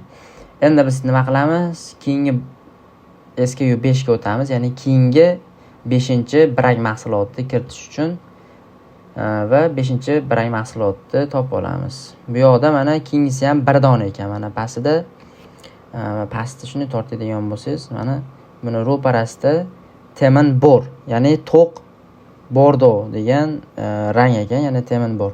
Buni topib olamiz, bu oynaga o'tamiz. To'q bordo mana. To'q bordo, pastda mana ruschasi Temin bor turibdi. Endi buni shtrix kodini olamiz. Bu yoqqa mana shtrix kod degan joyiga joylaymiz. Shtrix kodini kiritdik. Endi nima qilamiz? Doimgidek uzumdagi sotilgan narxini topishimiz kerak. Endi sizlarga tezroq ko'rsatish uchun nima qilaman? Bu mahsulotning narxlarini bilaman, necha puldan sotilganligi. Shuning uchun bu yerga mana 200 aytaylik bir 259 ming so'm yozaman.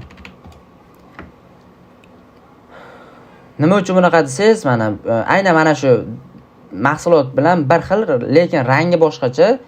Misol uchun mana oranjiviy rangi. Bu oranjiviy rangini necha pul kiritdik boshida mana 239 ming kiritganmiz ekan oranjiviy rangini. Endi ko'rsangiz shakli bir xil, mana rasm bilan bir xil. Faqat rangi boshqacha bo'lyapti xolos. Shunaqa bo'ladigan bo'lsa, tak mana Temin mana to'q bordo turibdi. Ya'ni Temin bor. Mana rangida farqi bor. Shuning uchun men nima qildim? 259 ming so'm yozib qo'ya qoldim. Endi logistikasiga ham xuddi shunaqa qilaman. Komissiya va so'mini ham shunaqa qilsak bo'ladi. Misol uchun 239 ming yozsam, menga yana ham osonroq bo'ladi. Tepadagi misol uchun mana 239 mingni mana xarajatini shuni kopirovat qilaman-da. Bu yoqqa shuni stavit qilaman, 1 dona yo'qolgan. Mana xuddi shunaqa qilib davom ettirib ketaveraman. Xo'p, endi keyingisiga o'tdik. Mana SKU 6-ga o'tdik. Endi bu yerga keyingi biray mahsulot topib olishimiz kerak. Keyingisi mana bu bir dona ekan bu. Mana yaroqsiz bo'limida 1 dona turibdi. Buni ro'parasi endi mana Ugolin ekan. Damas Ugolin.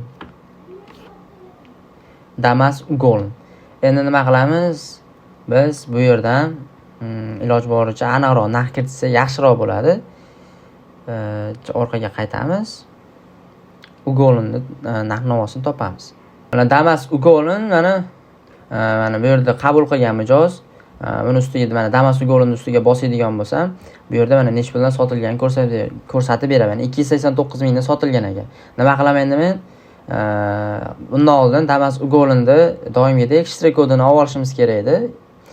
Esdan chiqibdi. Mana Ugolin turibdi mana. Ko'mir rang o'zbekchasi, Ugolin ruschasi. Buni shtrix kodini olaman-da. Grovekimga o'taman, shtrix kod degan joyga kiritaman. Endi bu 289 ming so'mdan kiritiladi o'zimdagi narxi. Endi komissiya bilan so'mini, komissiya so'm degan joyga endi shuni xarajatlarni yozamiz. Mana Damas Ugolin. Xo'p, Buni narxi komissiyasi 72.250 so'm, logistika esa 20.000 so'm ekan. Bu endi 92.250 so'm xarajati bor ekan. Biz nima qilamiz? 92.250 so'm xarajatini yozamiz va bu ham bir dona. Bir dona qildim. Endi keyingi etapga o'tamiz. Mana SKU 7 keyingi bo'limga o'tdik.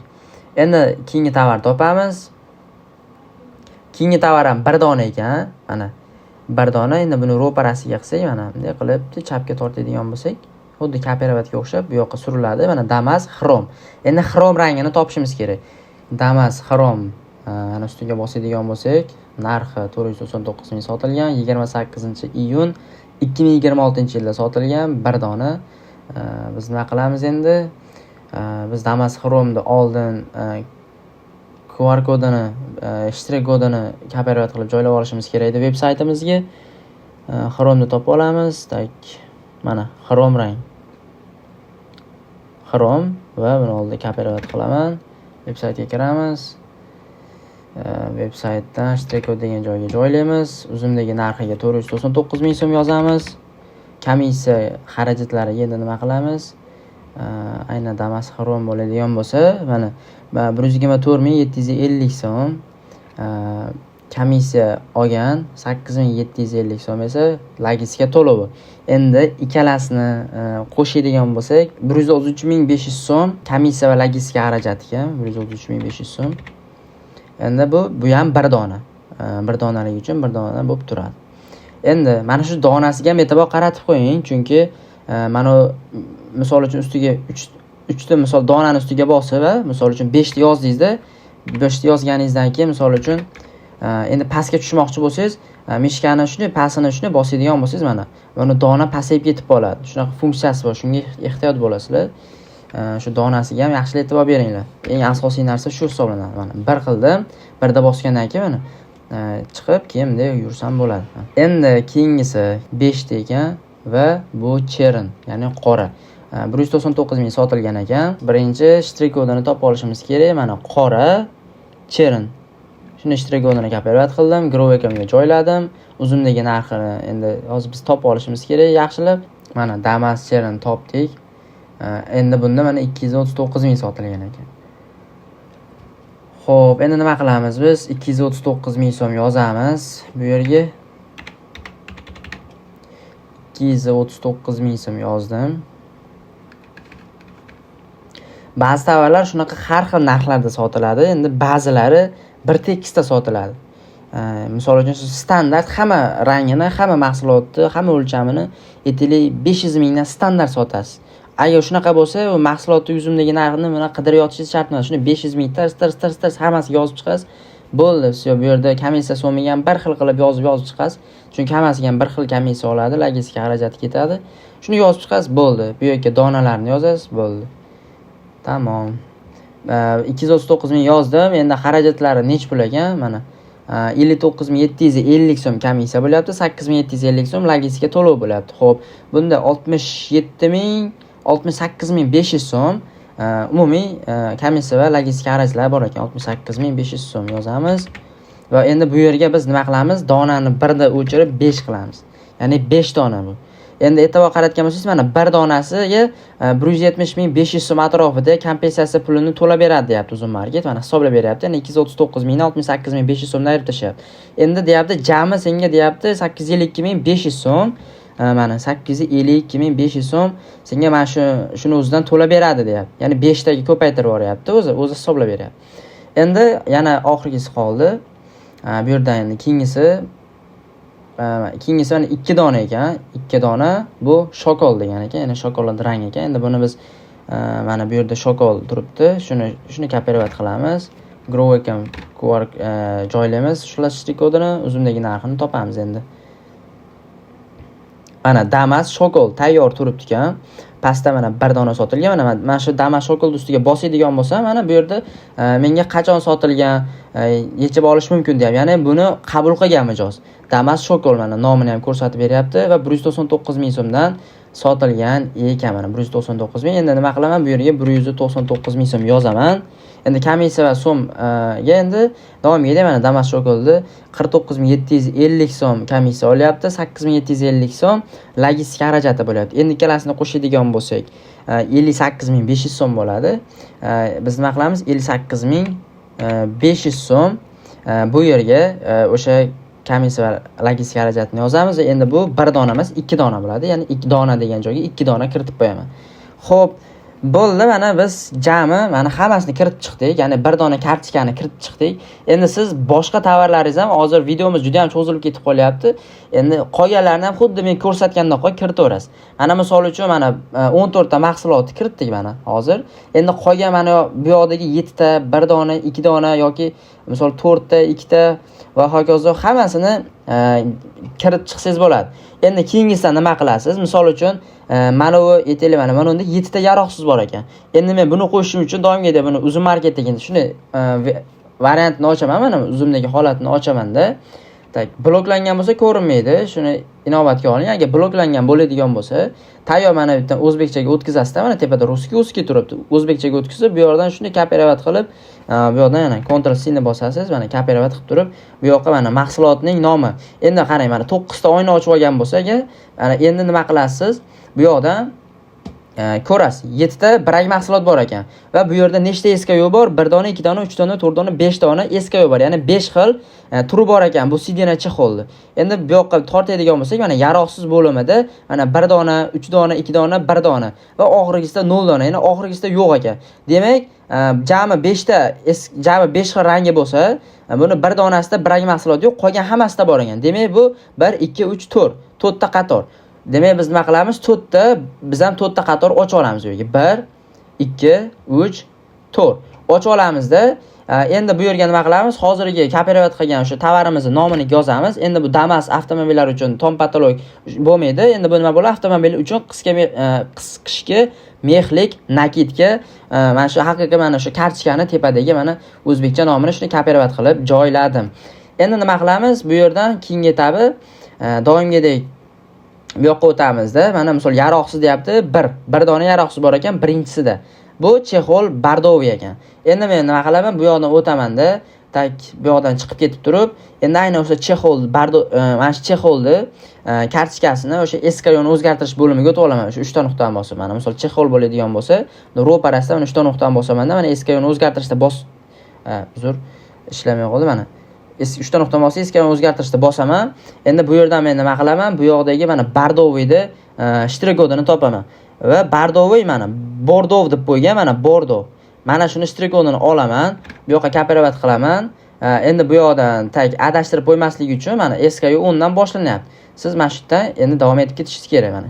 Shtrix-kod degan joyga mana Ctrl V qilaman. Mana shu hozirgi kopirovat qilganimni joylayman. Mana bardoviydikini chexol bardoviyni topishimiz kerak. Bu yerda mana chexolni mana SKU dan aytaylik mana kartochkada aytaylik mana siz SKU degan joyga chexol deb yozib qo'ygan bo'lsangiz mana bu joyda mana saqlanib qilasiz mana chexol deb yozib qo'ygan bo'lsangiz bu yoqda mana SKU bo'limidan siz mana Damas, Torpedo, Shim, Subwoofer deyapti. Mana shundan siz endi chexolni topishingiz kerak bo'ladi. Endi biz 78 taga o'tkazib yuborsak ham bo'ladi, chunki qishki sezonda ko'rinadi. Mana chexol bardoviy 199 ming so'mdan sotilgan ekan. Va mana 199 ming so'm endi bekor qilingan ekan. Bu endi nech pul komissiya olgan, nech pul logistika olgan buni ko'rsatib bermayapti. Mana 199 ming so'm bu yerga yozasiz-da. Mana 199 ming so'm bo'ldi. Endi komissiya degan joyiga o'sha xarajati, komissiya bilan logistikasini qo'shasiz-da, xuddi o'sha narsani yozib ketasiz. Komissiya degan joyiga xuddi videoni oldingidaqa hisob-kitob qilib komissiya bilan yozasiz. Dona degan joyiga aytaylik mana bu yoqda 1 dona ko'rsatganligi uchun mana bu yerda 1 dona ko'rsatyapti. Bardoviydikini va biz ham 1 dona yozyapmiz. Agar 5 dona ko'rsatsa, bu yoqqa ham 5 dona. Chexolda ham hamma braklarni kiritib bo'lganingizdan keyin, endi keyingi tovarni kompensatsiyasini kiritish uchun xuddi hozir boshida qanaqa qilgan bo'lsak, xuddi shunaqa qilib bu yoqdan chiqib ketasizda, endi keyingi brak tovarni shuni ustiga bosasizda, misol uchun agar bloklangan bo'lsa, mana bu yoqda mana tepadan qarang, Uzbekskiga o'tkazib turib, bu yoqdan shuni kopirovat qilsangiz bo'ladi. Mana tovar nomini bu yerda ko'rsatib turadi. Yoki shuni uzun marketdagi variantini shuni ochasizda, shuni ochib turib bu yoqdan mana shuni kopirovat qilib, shuni qilib turib bu yoqqa shuni mahsulot nomi degan joyga shuni joylaysiz, bu yoqqa shtrix kodini joylashdan oldin bu yoqda mana brak sonlarini aniqlab olasiz. Mana yaroqsiz deyapti. Mana bunisida 2 ta, bunisida 3 ta ekan. Va 2 ta bo'lim turibdi. Bitta, 2 ta. O'zi jami bo'lib 3 ta, 3 xil turi bor ekan, lekin ikkitasida brak bor ekan. Nima qilamiz biz? Shuni 2 ta oyna ochib olamiz. 2 ta oyna ochib olamizda, bu yerga nomini kiritamiz, stek kodini kiritamiz. Bu yoqqa mahsulot nomini, komissiyasini, donasini yozamiz. Davom etish tugmachasini bosamiz. Endi qarang, YTT va MCJ deyapti. Deyarli YTTda savdo qiladiganlar ko'radi buni. Lekin MCJ bo'ladigan bo'lsa, mana MCJni tanlaysiz tepadan, YTT bo'lsa, mana YTTni tanlaysiz. Endi YTTning egasining ism, familiyasi. YTT mana o'sha siz YTT siz nomingizda bo'lsa, sizning nomingizdagi YTTni o'sha ism, familiyangiz va otchestvoingizni yozasiz. Bu yerga ham xuddi shunaqa, xuddi o'zingizning ism, familiyangiz anaqangizni yozasiz, ma'lumotingizni kiritasiz. Endi guvohnoma raqami degan joyiga qarang, mana guvohnoma raqami degan joyiga yakka tartibdagi tadbirkor bo'lganingizdan keyin sizni qo'lingizga qog'oz beradi. Qog'ozda o'sha misol mana qog'oz bo'ladigan bo'lsa, chap tomonida sizni rasmingiz turgan bo'ladi. YTT guvohnomasida yozgan bo'ladi. O'ng tomonda tepada yozuv bor. O'sha yerda sizni o'sha guvohnoma raqami, ana shu yerdagi guvohnoma raqamini yozishingiz kerak bo'ladi. Hozir sizga shuni ham ko'rsataman. Mana YTT guvohnomasi, mana ism guvohnoma deyapti. Bu yerda rasmim, bu yoqda ism, familiyam, polni ma'lumotlarim va qarang, bu yerda mana berildi, unga nisbatan tadbirkorlik subyektlari yagona davlat reyestriga yakka tartibdagi tadbirkor sifatida davlat ro'yxatdan o'tkazilganligi to'g'risida deyapti. 06/12/2025 da deyapti va sanani ko'rsatib, undan keyin 1 2 3 4 5 6 7 7 ta. Xullas mana shu yerda mana sanadan keyin raqam borda, balki sizda 8 ta bo'lishi mumkin, balki 6 ta bo'lishi mumkin, farqi yo'q. Sizda mana shu yerda raqam bor va bundan keyin mana chiziqcha ro'yxat raqamli yozuv kiritildi deyapti. Siz mana shu yerdagi tak anaqangizni yozishingiz kerak bo'ladi. Mana shu yerdagi raqamni, mana shu yerdagi kodni mana shu joyga yozishingiz kerak bo'ladi. Mana shu kodni olasizda, hop, veb-saytga qayta kirasiz, guvohnoma raqami degan joyga, o'sha YTTingizdagi, o'sha men ko'rsatgan joydagi raqamlarni kiritasiz. JSHIR degan joyga endi bularni oson topsangiz bo'ladi. Nima qilasiz? Uzun marketga kirasiz, oddiygina. Uzun marketga kirib turib, mana shaxsiy ma'lumotlarga o'tadigan bo'lsangiz, bu yoqda sizni shaxsiy ma'lumotlarda bu yoqda JSHIRingiz, misol uchun kapital, o'sha hisob raqamingiz, MF bank kodi, MFO hammasi shu yerda kiritilgan va ko'rsatib turadi sizga. Endi nima qilasiz? Bu yerda mana JSHIR degan joy turibdi. Mana JSHIR. Endi nima qilaman? Men JSHIRni shuni kopировать qilaman-da. Shuni kopировать qilib turib, mana bu yoqdan JSHIR degan joyiga shuni joylayman, bo'ldi. YTTning egasining ismi degan joyiga ism, familiyam.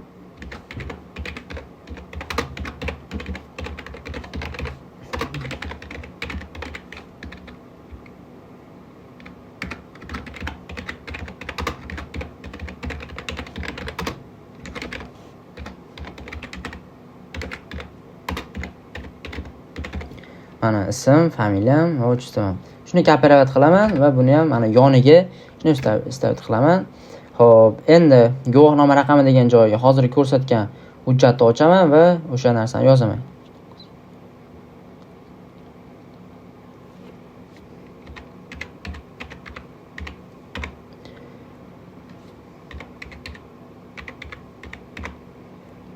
Xato bo'lmasligi kerak. Bu joyda umuman xato qilmang, iloji boricha.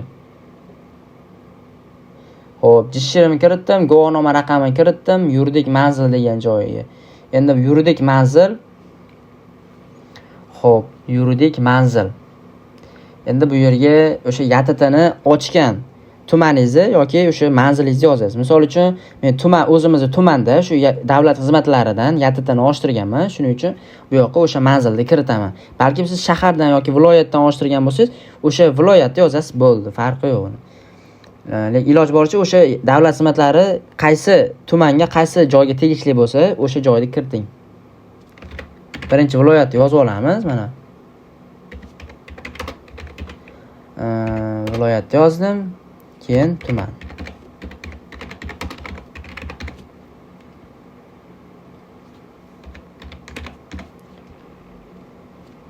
Xo'p, manzilni yozdik. Endi hisob raqami deyapti. Hisob raqamiga yana uzun marketga qayta kirasizda, pastda mana hisob raqami deb nomer 1 deb yozib qo'ygan va hisob raqami deb pastda mana 2021 xullas shunaqa qilib yozilgan.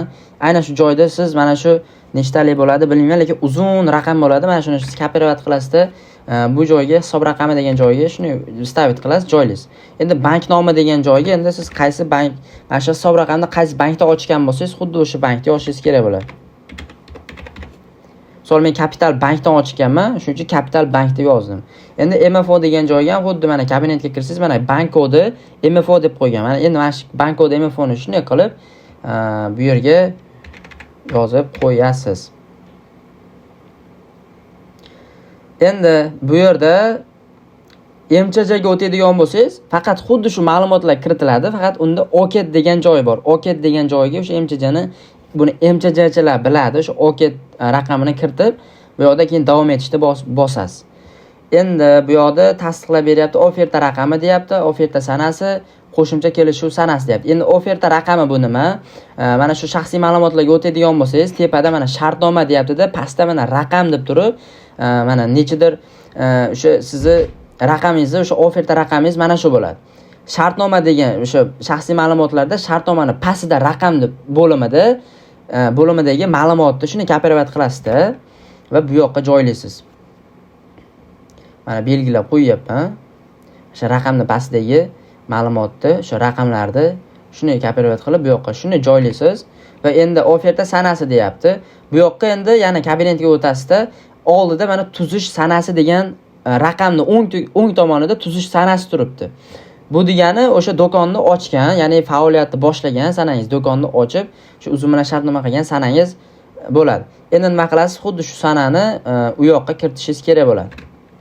Mana oferta sanasi degan joyiga. Xo'p, qo'shimcha kelishuv sanasi. Endi bu yerga bugungi mana hujjat to'ldirayotgan sanangizni kiritasiz. Misol bugun nechi? Aytaylik, sana misol bugun 26-kun 8-oy 2026-yil. Mana 26 yozdim. 08 2026. Bo'ldi. Xuddi shunaqa qilib ma'lumotlar to'ldiriladi. Ana undan keyin akta ma'lumotlari tekshirildi. Xo'p, akta ma'lumotlari tekshirildi degan yozuv ustiga galochka qilamiz.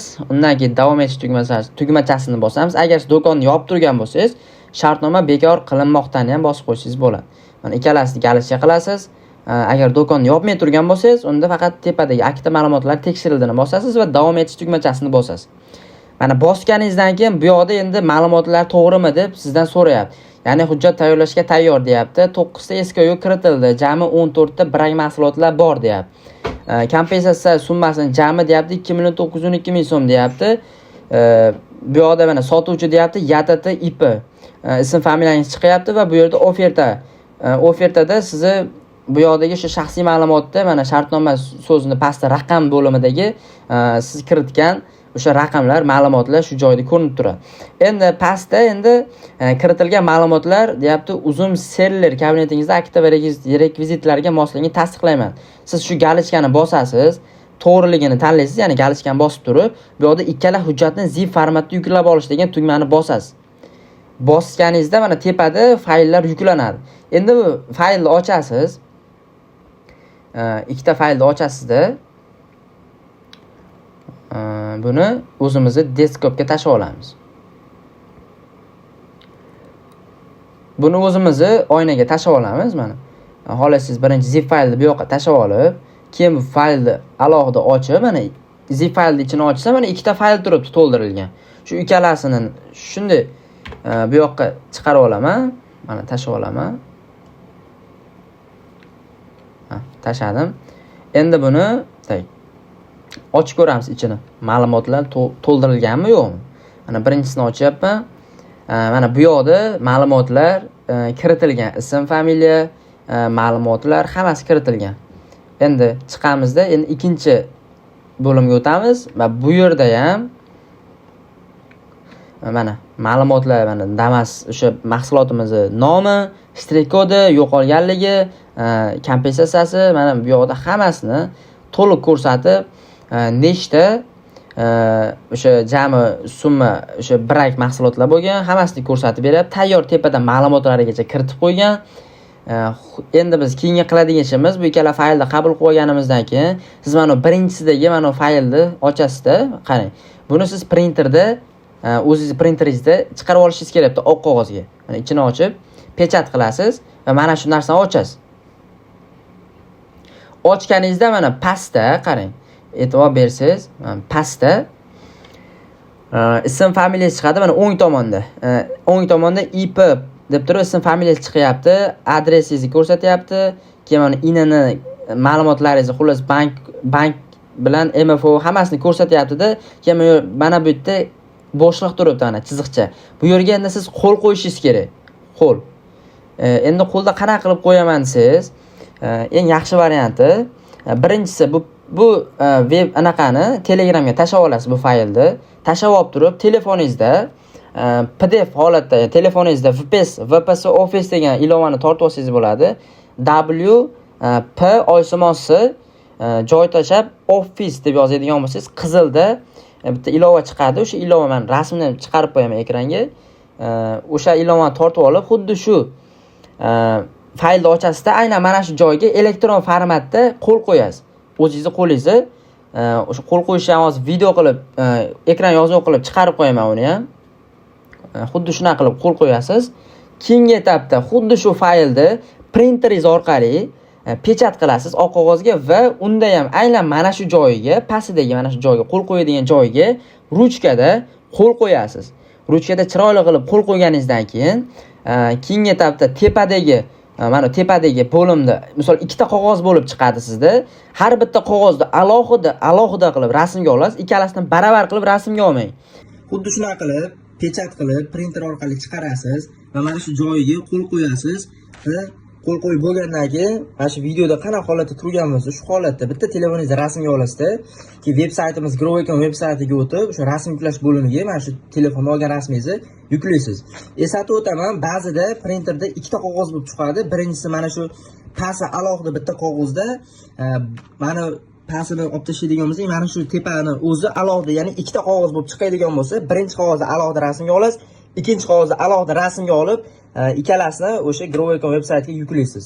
Bu joyda mana imzolangan sahifalarni yuklang tugmasini bosasizda, kompyuteringizga yuklab olib, o'sha rasmlarni tanlab, open qilib, bu yoqqa joylaysiz. Joylaganingizdan keyin men hozir prosta ikkita rasmni screenshot yuklab qo'yaman. Sizga misol qilib ko'rsatish uchun mana ikkita rasm tanladim, open qildim va bu yerda mana ikkita rasm paydo bo'ldi, yuklandi deyapti. Endi bitta yakuniy PDF yaratish 2 sahifa deyapti. Ya'ni siz mana shu tugmani bosasiz va yana bitta bu yoqqa fayl tushadi mana. Fayl tushdi. Endi buni biz desktopga tashlab olamiz mana asosiy oynaga. Endi buni ham ochib ko'ramiz. Ya'ni ichini ochadigan bo'lsam, o'sha tashlagan rasmim menga PDF qilib bergan bo'ladi. Mana ikkita rasmni alohida qilib PDF qilib beradi. Endi buni PDF qilib oldim. Endi men mana shu uchala faylni biznes poddershkaga tashlayman. Telegramga kiraman. Biznes poddershkaga o'taman. Tak, menda yangi savol bor. Bu yerdan keyinchalikda bosaman. Javob topolmadimda bosaman.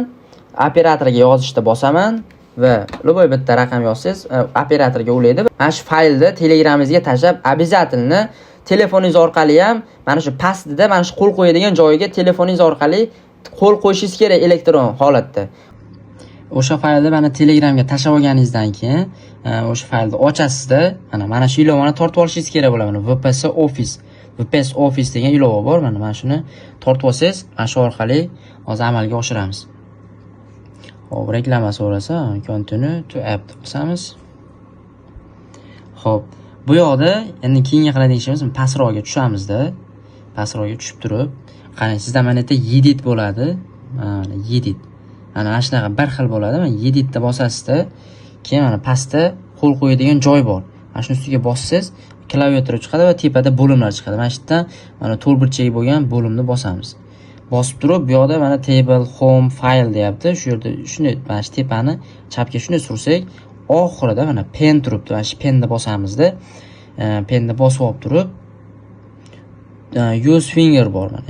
Use finger, ya'ni qo'lda degan. Shuni bitta yoqamiz. Bo'ldi. Endi aynan mana shu joyga biz chiroyli qilib qo'l qo'yishimiz kerak. Iloji bo'lsa, xato bo'ladigan bo'lsa, hozir uni ham o'rgatib qo'yaman, qanaqa qaytarishda qarang. Mana qo'l bo'ladigan bo'lsa, misol uchun Shunaqa qilib qo'l qo'yasizda, bitta nuqta qo'yib qo'yasiz. Juda agar yomon bo'ladigan bo'lsa, mana boru stilkani shuni bosadigan bo'lsangiz, sirazi orqaga qaytadi, yo'qolib qoladi. Keyin yana boshqatdan qo'lni qo'ysangiz bo'ladi. Misol uchun mana.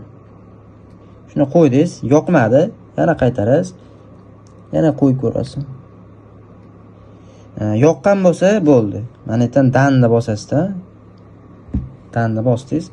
Bosganingizdan keyin bu yerda share bor hozir. Share'ni bosasiz. Share'ni bosib, bu yoqda mana faylni tanlaysiz. Chunki share'dan keyin link bor, fayl borda, mana shu yerga e'tibor bering. Fayl formatda tushuna olasiz va faylni tanlab qo'yishingiz kerak bo'ladi. Yoki-da mana pastroqda, agar sizda aynan mana shu joyida link yoki fayl degan tugma bo'lsa, pastroqda share as file degan tugma bo'ladi mana printlarda pastida share as file. Shuni bosasizda mana faylni o'tkazib qo'ydim, keyin more ni bosaman, mana 3 ta nuqta turibdi. Shuni bosaman, save qilaman. Save qilaman. Xohlasangiz telefonga saqlaysiz bo'ladi, xohlasangiz my documentga bossangiz bo'ladi. Xo'p, save qilishingizda bu joyga saqlanib qolsangiz bo'ladi, farqi yo'q. Sarayt qildim. Endi mana qarang, mana oyna ochiladi. Plus. Mana shu plusni shuni bosasizda, qaytadan mana shu Telegramga bitta tashlaysiz. Yo, hozir biznes padashga tashlab yubordim. Yana boshqatdan mana more bosaman. Mana plusni bosyapman. Mana bitta Telegramga tashladim mana. Fayl uje tushdi. Endi ochadigan bo'lsangiz, elektron holatda fayl, ya'ni qo'l qo'ygan bo'lasiz. Xuddi shu holatda jo'natasiz. Bo'ldi. U yo'q endi savollar so'rashi mumkin. FBOda siz tovaringiz FBOda yo'qolganmi yoki FBESdami? O'shani aytasiz. Agar FBESda bo'lsa FBESda, agar FBOda bo'lsa FBOda deysiz. Bo'ldi. Savollar beradi, savollariga javob berasiz. Arzimaga savollar beradi yoki shunday so'rovni tekshirib chiqaman dedi, birozdan keyin qaytaman dedi. Shuna qilib tasdiqlaydi, so'rov jo'natadi. Xullas, taqdim etilgan so'rov qabul qilindi deb sizga UMBC nechtadir raqam va oxirida o'sha 81-da ko'rib chiqiladigan SMS yuborsa bo'ldi. Siz yutugingiz. Qo'l qo'yib, saqlab, mana shu 3 ta faylni tayyor qilasizda va bu yoqqa tashlaysiz. Tashab, отправить deb bosasiz. Yo, bosib turib, men kompensatsiya hujjatlarini to'ldirdim. Mana shu mahsulotlarim uchun, yo'qolgan mahsulotlarim uchun kompensatsiya pulini to'latib olmoqchiman deb yozasiz. Shu bilan siz kompensatsiya pullarini to'latib olasiz. Ya'ni balkim 1 oyda tashlab beradi, 1,5 oyda, balkim 2 oyda tashlab berishi mumkin. Xullas, shu qadamlarda o'tsangiz, bemalol kompensatsiya pullarini qaytarib olsangiz bo'ladi. Mabodo sizda savollar bo'lsa, misol uchun mana shu Telegramga murojaat qilsangiz bo'ladi. Mana. Kuchukcha Pahlavon Obloberdiyev deb Telegramga yozsangiz, meni nickname'im chiqadi, Telegramim chiqadi. Menda mana shu joyda shuna xatolik bo'ldi, shu joyga tushunmayapman deydigan bo'lsangiz, savollaringizni bersiz, bemalol o'sha joyingizdan sizga tushuntirib, bu joyda buni qilasiz, bu joyda buni qilasiz deb sizga yo'l-yo'ri ko'rsatib boraman. Endi bu veb saytimizga o'tadigan bo'lsak, xo'p, bu veb saytimiz pulli hisoblanadi. Mana bu etaplar o'tganingizdan keyin bo'ldi. Mana birinchi bosqich, ikkinchi bosqich orqaga o'tib, mana o'tib yana xatolaringizni to'g'rilab yoki-da qo'shimcha qilsangiz bo'ladi. Bu yoqda mana obuna bo'limi bor. Mana shu obuna bo'limiga o'tsangiz, bu yerda bu bitta do'koningiz uchun polni hamma kompensatsiya pullarini to'latib olish uchun, shu 3 ta hujjatni tayyorlash uchun, mana shu hujjatlar to'g'ri tayyorlashingiz uchun bir marta to'lov qilasiz. Mana 199 ming so'm to'lov qilasiz.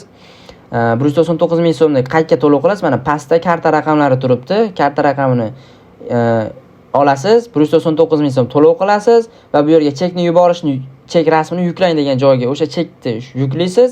Mana misol uchun bu yerda rasmni yuklayman, mana tekshirishni yuborish deyapti. Mana rasmni yuklaganimdan keyin tekshirishni yuborishni bosaman. Bosganimdan keyin misol uchun mana pastda to'lovlar tarixi turibdi. To'lovlar tarixi turibdi. Bu yoqda mana oldin 99 ming so'm bo'lsa, mana tasdiqlandi turibdi. Endi hozir 199 ming so'm va tekshirilmoqda turibdi.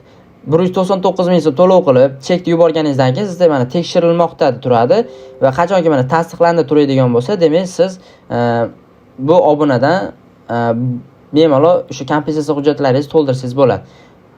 Xo'p, bu yerda mana kredit xarid qilish degan joyda mana o'ng tomonda mana bir kredit turibdi. Ya'ni bu bir kredit degani bir marta shu veb-saytdan mana shu 3 ta hujjat bo'lsa, mana shu 3 ta hujjatni to'g'ri tayyorlab olish da tushunsangiz bo'ladi.